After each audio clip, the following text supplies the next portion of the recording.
Clearly, austerity has not worked. It has actually destroyed something that I would call the European dream. I think if there is a dream that is shared by Europeans, if there's an ideal, then it's this idea of not letting anybody fall, of catching everybody, of supporting everybody. I want a Europe that cares about the people, about the needs of the people. And we also need to stop banks throwing people out of houses like it's happening in Spain, where people end up in homelessness, but they keep their debt to the bank. They continue paying to the bank even though they have lost their houses. The European Union can set the right incentives in order to create jobs in, for instance, developing further green technology and also other innovative areas. And I think the sectors that are hugely important for creating new jobs are exactly those that are also creating benefit for the whole of society. It's also really important that we talk about quality jobs, not about unpaid internships for young people. On the one hand, sure, there is legal migration. We should enable that.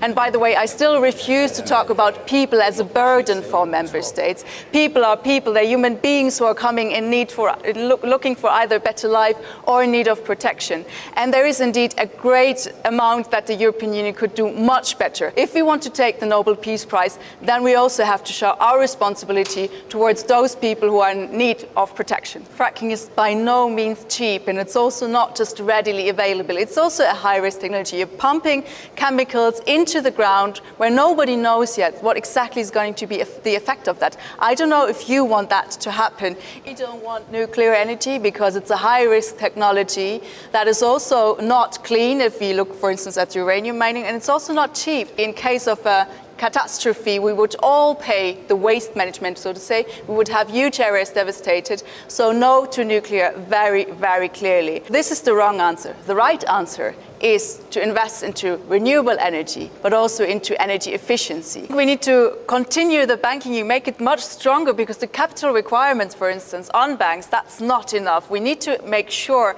really make sure, that it's not the citizens that are bailing out banks, but that's the owners of the banks who are doing their share.